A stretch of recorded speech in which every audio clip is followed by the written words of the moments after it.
Asalaamu calaykum waraxmatullaahi tacaala wabarakaatu. Daawadayaal waxaad ku soo dhowaataan kanaalkiisa software oo alaaba aad kala socon jirteen wax kasta oo ku saabsan tiknolojiyadda iyo ITC-ga. Waa casharkeennii transmission mode oo aynu ku qaadan doono casharkii saddexaad ee full duplex inagoo hore u soo qaadanay simple duplex iyo half duplex. maantana waxaynu halkan ku qaadan doonaa insha allahu tacaala full duplex. Daawasho wanaagsan.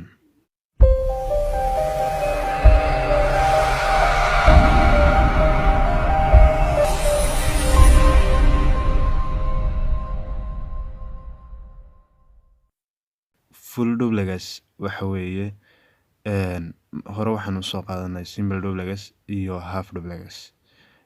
Fadlan haddaanad casharadu si isugu xigaan aanad u eegin waxaa laga yaabaa inaad fahmi kari weydo. Marka insha allahu tacaala haddii aad dhexda kaga soo dhacday ama maxay tahay half duplex ama full duplex aad ka qaadatay, waxaan jeclaan lahaa inaad dib ugu noqoto casharadii hore si aad usoo fahanto processka ay aaladuhu daatada isugu diri jireen iyo marxaladii ay soo mareen. Full duplex waxa weeye in full duplex mode labadii device ba waxay ku jiraan markii hore. Tusaale ahaan haddaynu eegno casharadii hore, simple duplex waxa ahaa send only ama receive only. waxaa mid wax diro oo keliya ama mid wax helo oo keliya, oo laba aaladood isla xidhiidha iyo midna ahayd receive midna ahayd sender, oo maxay tahay ay waxeleysay waxba si aanay backup sameynin ama aanay dib u celinaynin ama jawaab celin aanay sameynin. Half duplexna waxa ahaa timeka iyadoo ama chance-ka la kala sugayo oo aaladii marna ay ku sugan tahay xaaladii senderka marna ay ku sugan tahay xaaladii receiverka, oo timeka maxay ahayd markaas chance-ka la kala sugayay. Ashiyaadan ku soo qaadanay half duplex waxaa ka mid ahaa telefoonada ay ciidamadu isticmaalaan. waxaa kaloo ka mid ahaa taarka ayaa ka mid ahaa. insha allahu tacaala full duplex labada horeba wuu ka duwan yahay. waxaanu kaga duwan yahay xagga markay data uu dirayo labada aaladood. hadday full duplex tahay waxa weeye si isku mid ah ay isugu jawaabayaan. tusaale ahaan haddaad eegto mobilkeena waxa weeye isagoo qof call kugula hadlayo ayaad whatsappka ama facebookka maxay tahay ama messengerka ayaad uga diraysaa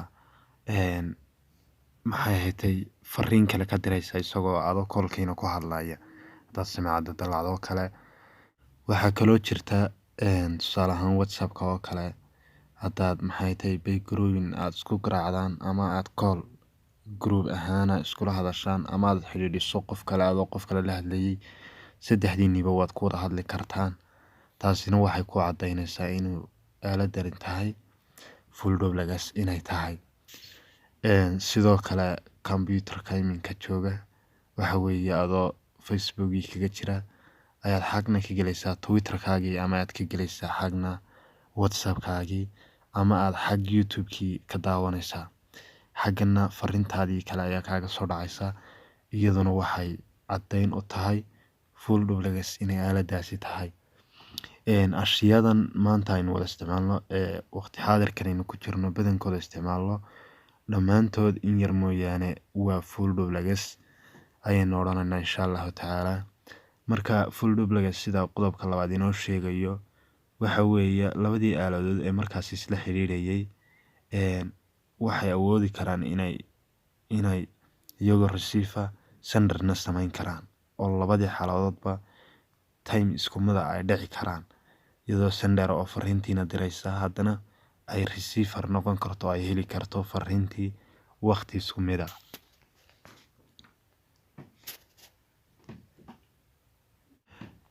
marka shay kasta oo maxay tahay marka la isticmaalay ama wax kastaaba waxay leeyihiin faa'iido iyo faa'iido dar labadaba waa leeyihiin. faa'iidada ay leedahay full duplex ay leedahay waxaa ka mid ah wax dib u dhaca ma jirto marka maxay tahay communication la wada sameynayo. si isku mid ah ayaa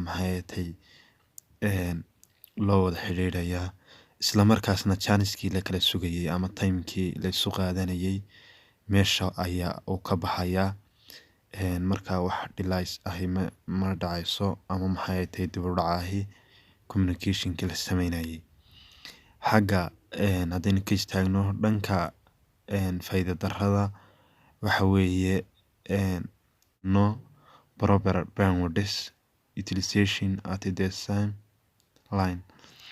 Waxa weeye xaggii bandwidthkii ama marinkii datadaasi maraysay, waxaa laga yaabaa in markaasi ay ciriiri noqoto ama qofka fariintiisii go'go'do. oo tusaale ahaan waxaa caddaynba ku ah iminka full duplex faa'iido darrada ama disadvantage-ka uu leeyahay waxaa ka mid ah iminka haddii sawir lagu soo diro ama Facebook lagu soo diro, waxaad arki kartaa isagoo marba in soo baxayso, marba in yar soo baxayso, marba in yar soo baxayso ama ayaad arkaysaa.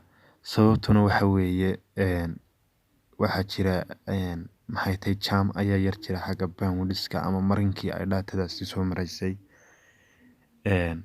Taasina waxa weeye faa'iido darrada ama disadvantage-ka ay leedahay full duplex ay leedahay.